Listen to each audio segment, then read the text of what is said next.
start. All right, so this is essentially what the 3 canals look like in your inner ear. This is the left side. I tried to get a left and a right, but then it just gave you 2 lefts. So essentially how this will look is you'll have the posterior canal back here. So if you look, the posterior canal has these little otoconia. They're red in color or pinkish color. This is the horizontal canal. These are going to be blue. And this is the anterior canal, which is going to be green.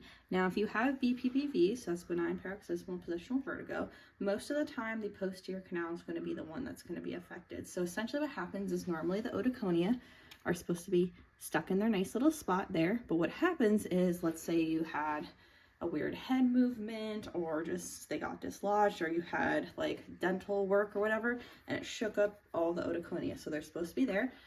I had dental work, or something crazy. I don't know. Maybe you got hit in the head for a concussion. Now, if you look, all the otoconia are now floating around the canal. So essentially what that means is we have to get them back into place. So what we do is we will have the patient perform the Dix-Hall-Pike maneuver. So this is going to be the test position. So you'll do this on the patient, but just to kind of show you where it is, and we'll zoom in so you can see where they are. So normally the position is this. So you can see they're all in weird spots. So what you'll do is you'll have the patient here. You're probably too far away. And then you'll have them sit back with their left ear down and to the side. So they'll be turned 45 degrees to the left, and then they'll have their head extended over the table.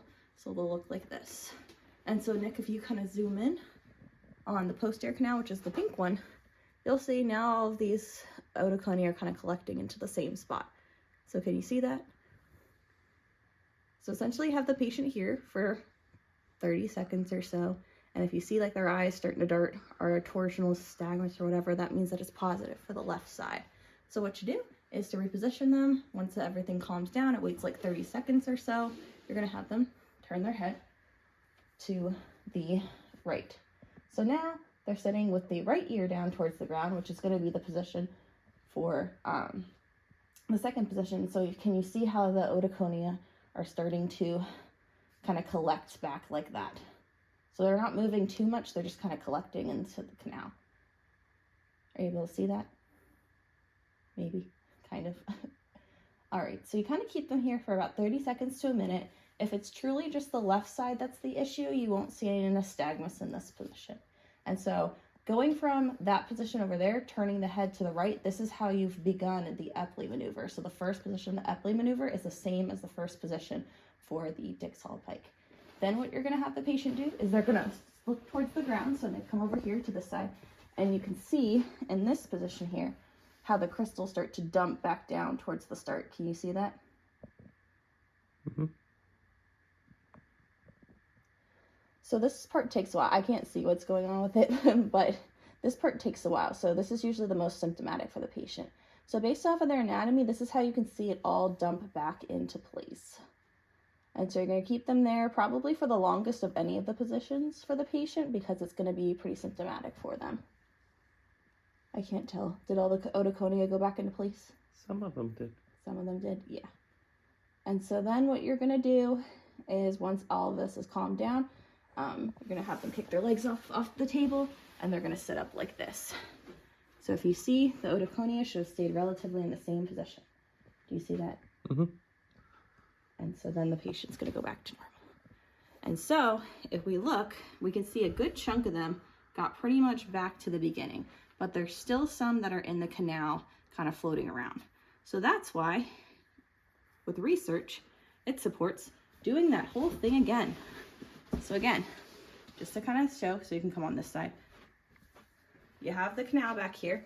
You turn their head 45 degrees to the right, or to the left, sorry, since this is the left canal. And then you have them, am I too close to the edge? No. You have them bring their head back, and it's gonna point towards the ground. And so as you can see, it's probably gonna make them symptomatic again in this position. Sorry, I'm trying to get in a good position. And then you have them do that whole maneuver again.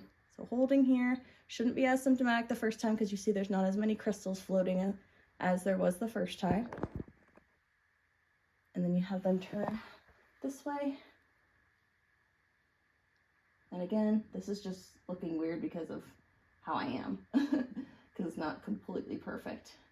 So you have them here, shouldn't be as symptomatic, again, if it's only the left side involved.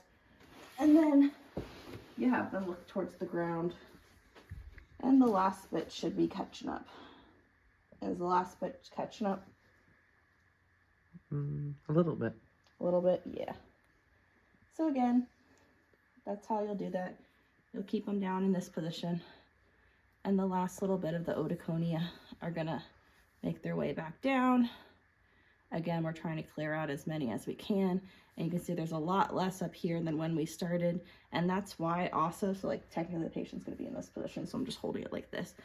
So this is like the dump position. So sometimes it takes a while for all those otoconia to go in.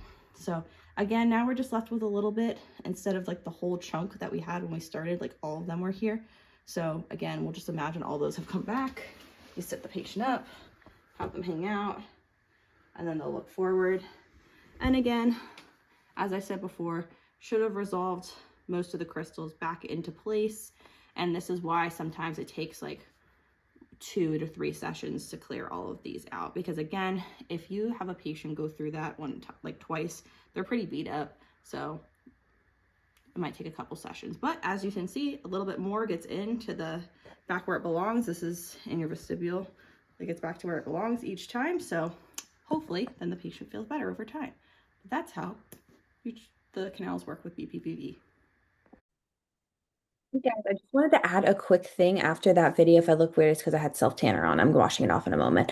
But the important thing with our vestibular conditions is if this BPPV is not resolving within let's say 3 visits. If it's not resolving within 3 visits, this is for like real life, the clinic, you need to make sure you're referring them to somebody else, because it could be a condition where they have something else going on, where it could be some sort of inflammation in the inner ear that like neurology or ENT needs to check out. So you'll just be referring to your PT and be like, hey, I think this person needs to go see somebody else and get this checked out. This is the most common type of BPPV that I showed you with the posterior canal.